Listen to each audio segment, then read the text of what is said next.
Greetings, ladies and gentlemen, and everything in between. Nice to see ya. My name is Dustin Cormier. Today we are watching an episode of How to Rock Astrology.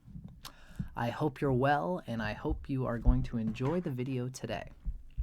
This is a part of our series discussing what it's like when you have the moon in the sign of Sagittarius. This happens to be my own natal moon placement, by the way. Fireworks, fireworks, fireworks. So, in particular today, we're going to be discussing the nature of somebody who has the moon in Sagittarius, with Venus also being in the sign of Sagittarius. Now, before we begin, I'd just like to say that I recently did a really good video talking about essentially the nature of the moon in Sagittarius. It's a long video, and if you're a Sagittarius, it might be a lot for you to go through in one go because it's an hour long. But if you've got fixed signs in your chart, I think you'll really enjoy that. Essentially, in essence, I kind of boiled down what the moon in Sagittarius is all about. Now, I recommend you go to that video to give you the grounding of what the moon in Sagittarius is all about. Essentially, in essence, to give you an idea of this, because I got to talk about this before we talk about the moon and Venus.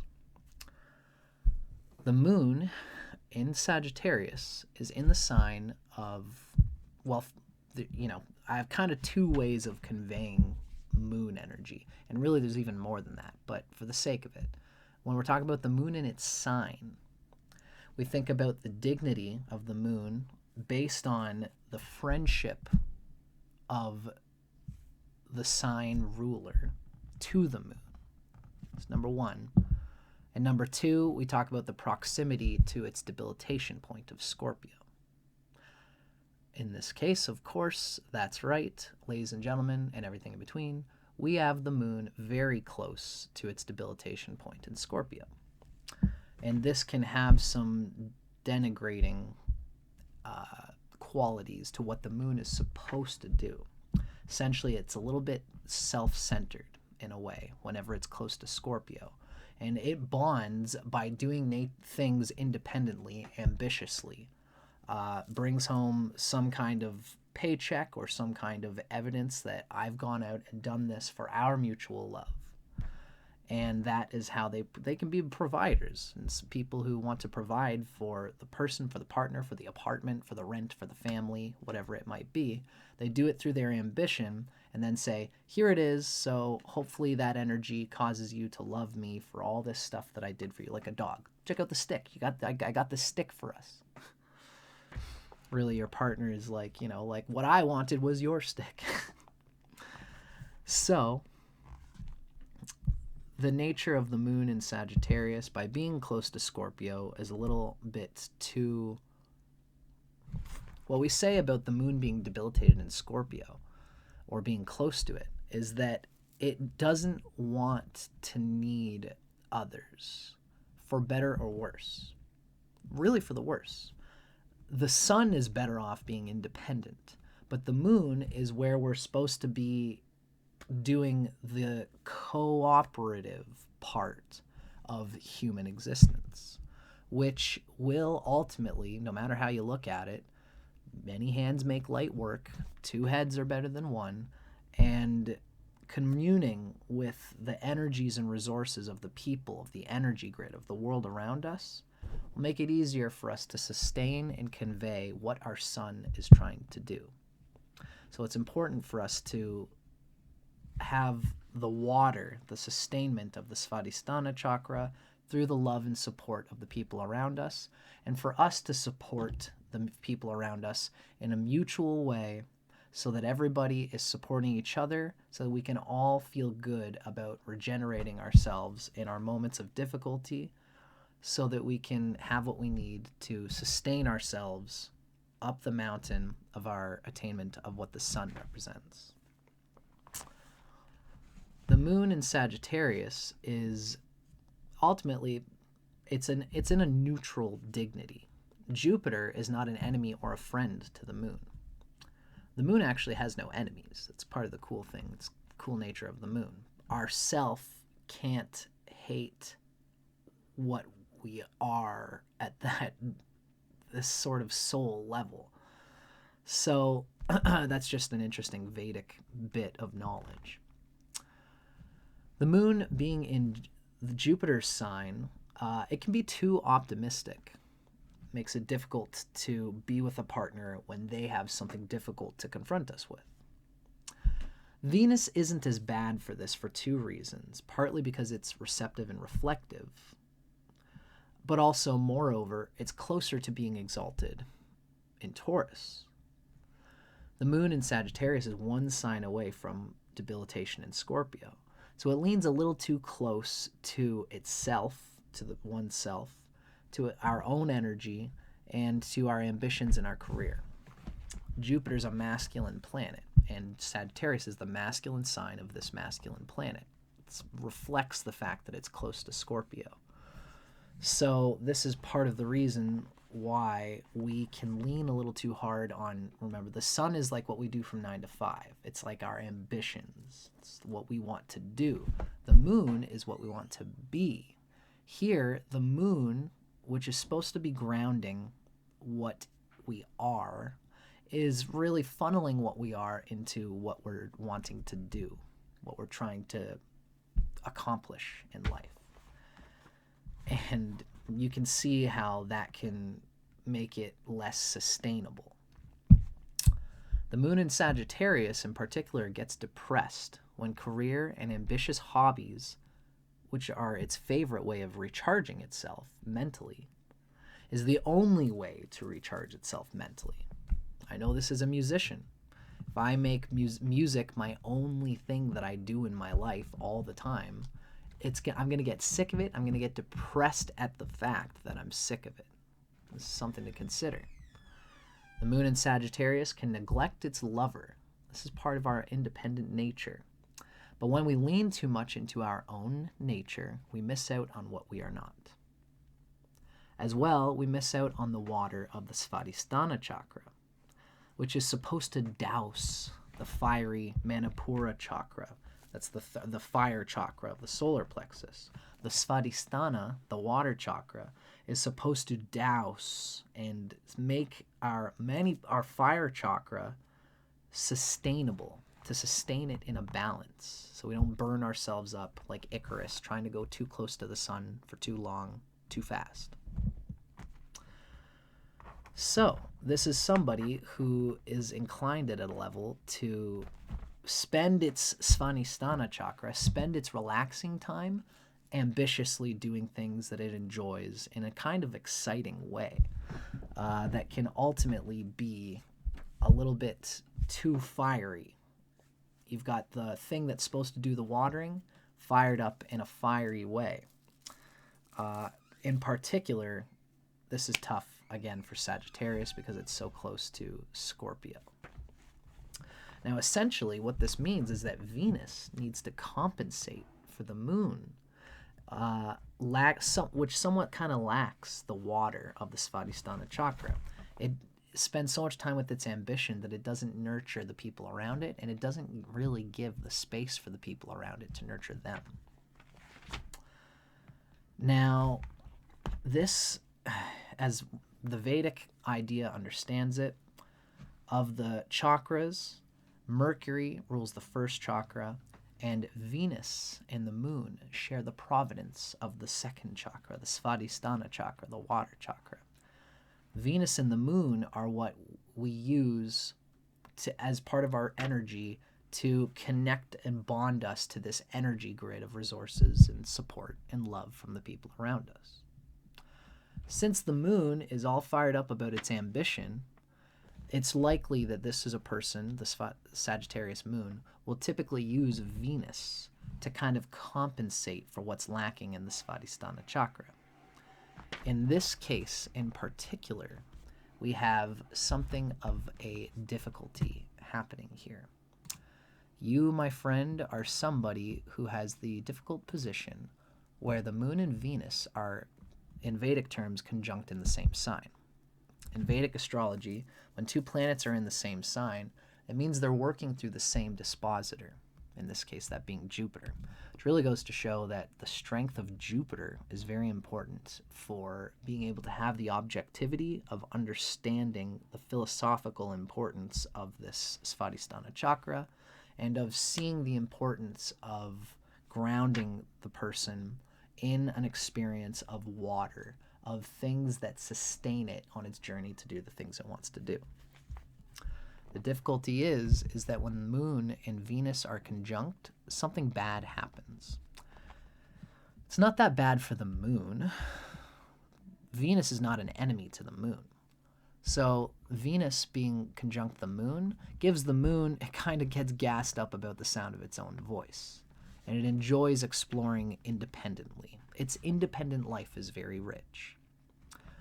The problem here, though, is that the moon, in Vedic terms, is an enemy to Venus. Since we know the moon, being in Sagittarius and being close to Scorpio, doesn't really think about the water energy, we would want Venus to kind of compensate for that. But here, Venus is absorbed, it's starved by the moon. Now, what this would mean is that this Venus in Sagittarius, Venus in Sagittarius essentially wants to be appreciated for its energy, its banter, and its independence. It wants to be appreciated for these things. It wants to be appreciated for its ability to listen and to speak philosophically to its partners, and to have interesting things, to actually listen, hear where the partner's coming from, and see the big whole narrative of where the partner's coming from. This person loves the sound of their own voice too much, that they essentially, speaking to this person is kind of like speaking in a vacuum. They do the listening that they do for others essentially for themselves. There's too much of an interest in one's own capacity to be heard and to speak for the moon's enjoyment. Again, the moon loves to be appreciated for its speech, but the moon here eats Venus's ability to be reflective of the people around it and to the partner that it's with. This is a difficult position because both of these are being starved. The moon somewhat being starved because it's so close to debilitation, and Venus being starved by the moon's desire to have more of an independence and to enjoy itself, which is kind of something that is ultimately, I'm going to say that it's narcissistic. This doesn't mean that you are inherently a narcissistic person. At some level, you have to understand that this is part of your energy. But I would also like to convey that whatever energy you have, if you understand it philosophically, if you speak to others about it philosophically, you can come to know how you are so self-isolated in your own energy and understand that these are genetic ancestral memories from past action. That's what makes up the nature of what you are. And you have to take what you are and integrate it with what you could be and what you should be. It's only a mistake if you don't rectify it. And it's only an ill nature if you don't integrate an understanding beyond a philosophical objectivity on your own nature. I should also say that the moon, as I've said in other videos, probably in my other moon video too, there are many things that make up the ability for the moon to listen and to be non-narcissistic at a nature level. You know, you could have the moon could be close to full, which is almost like having an exalted moon in a way. Not really, but kind of. The moon could be waxing, which is a positive thing, as opposed to waning. The moon could have strong shadbala. It could be close to the fourth house cusp, where it's happier and is wiser to what's happening in the soul and the heart and in the emotions. There's many ways to... it can also have aspects from its friends, which is essentially the sun and Mercury. But also an aspect from Jupiter is also a great thing for the moon. Jupiter's the great benefic. And especially if this Jupiter of this person is like exalted, or if it has aspects from its friends, or if it's close to the first house cusp. These are all things that do very well for Jupiter, and this will really help the person understand the wisdom of the soul and seeing the emotional content of the personality as ultimately being a part of the science, of the chemistry, of the elements that you are dealing with in your reality. And you need to consider all of those elements if you really want to be a full, well-rounded, philosophical-minded person. So ultimately, you got to deal with the fact that your nature is like this and communicate with partners and let them know that, sometimes you can get a little bit lost in the sound of the gears of your own voice. And listen when your partners tell you that you're not listening. So some of the best advice I could give you is learn to communicate, especially through meditation. If you can meditate, and if you can see how compulsive and reactive your enjoyment of your reactions can be, because this is the problem, is that Venus and the Moon are in Sagittarius, a compulsive sign. And Venus and the Moon are planets of enjoyment. And Venus's enjoyment is being sucked up by the Moon. So where Venus often is supposed to get enjoyment by being appreciated by others, it gets eclipsed, it gets starved by your enjoyment of your own set ways of reacting to situations. And this will ultimately limit what you can get out of this incarnated life experience. If you put yourself in a box reactively without realizing that you're doing it, I highly recommend that you get into meditation, especially because this is landing in Sagittarius. Wherever your Jupiter is, wherever anything is, I highly recommend for this person that you meditate and begin to see your compulsive mental conditioning and tendencies in context. Even if you got to do it for narcissistic purposes, even if you want to gather the siddhi of yoga power by trying to understand the world outside of yourself, even that, the philosopher in me can make the space for that being at least still better than being someone who's narcissistic, self-serving, and limited by their perceptions and by their compulsions and by their reactions. Ultimately, the Moon and Venus are a part of our energy. I recommend you consider the fact that you will really be missing out on your Svadhisthana chakra, on a deep feeling of rootedness to the energies around you if you don't consider where I'm at here. I wrote a little note here, what says that having sex with this person, I'm Scorpio, maybe this is where this comes from, having sex with a Sag and Venus, Sag, Moon, and Venus person can kind of feel like two people masturbating in front of the mirror. And the Sag, Moon, Venus, Sag, Venus person gets off on them, on the partner looking at you, and also you looking at you. In fact, you might not even realize whether the partner is looking at you or not because you are looking at yourself and being so excited that this person is getting off on what you are conveying and transmitting. This is it's kind of like a real bid towards the potential for narcissism that's in this combination. Again, this doesn't mean that you have this, and if you have a bit of this in you, if you have an inkling to this, even that situation is rock and roll. If you like masturbating with your partner and you like the fact that they're enjoying you masturbating and that's a thing that you guys enjoy doing, it's not necessarily a bad thing. Just always keep in mind that whatever is your inherent inclination will be dimmed if you don't integrate it with what you are not. With all that being said, often what I do in these videos is I talk about my own spiel on the energy, and then I end it with a little reading from Erotic Astrology by Phyllis Vega. And that's where I'm at right now.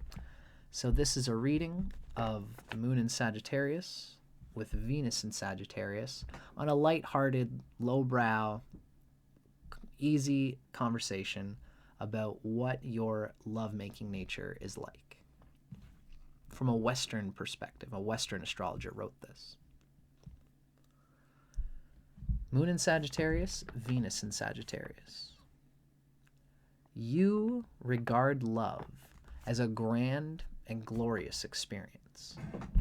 Yet, your need for freedom and independence can make loyalty difficult to sustain. It's the vacuum factor, not really hearing what the other partner is really conveying, because you hear too much of your own internal,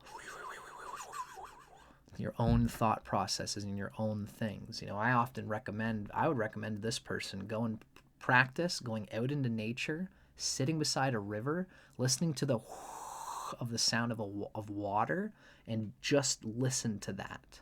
And try to train yourself.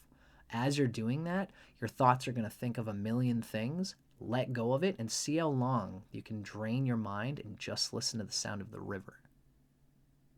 This will get you connected to Om, and it will connect you to your ability to be patient and consistent in listening to the people in the world around you.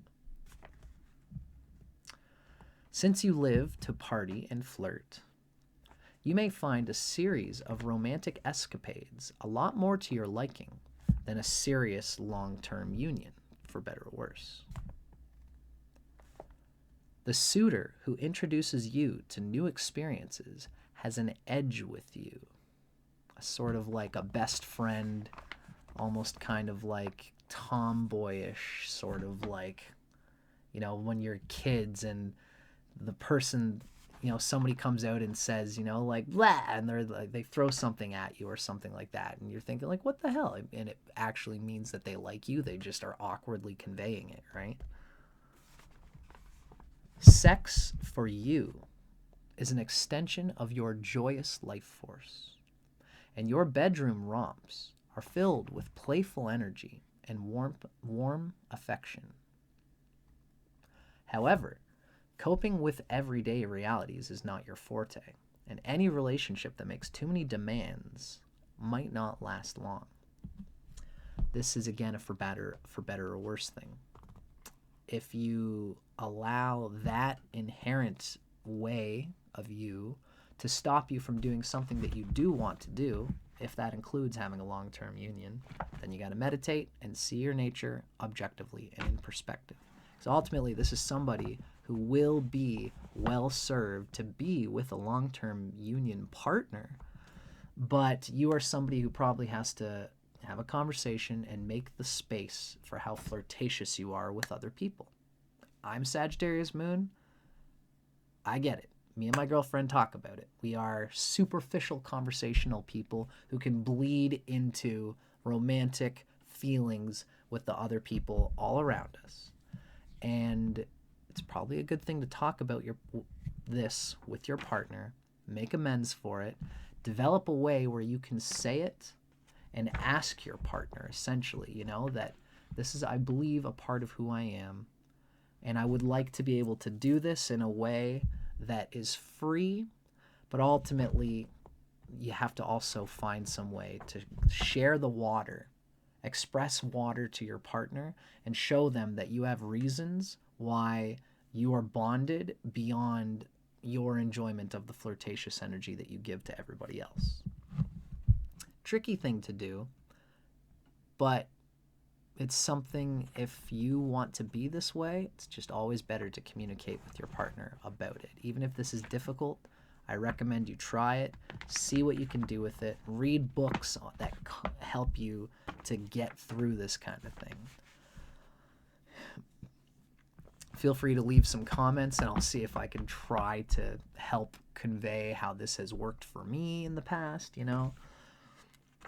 Could be different ways of doing it. Ultimately, I really do it, by bonding with my lover through, like, really my 7th house lord. I have a really strong Saturn and Aquarius in my 7th house, where it's in its own home. And, you know, there are ways that I marry my partner, even though I'm not married. I have ways of conveying my devotion. You know, your 9th house also shows whether you can be truly devoted to someone, because this is just the Venus and Moon energy.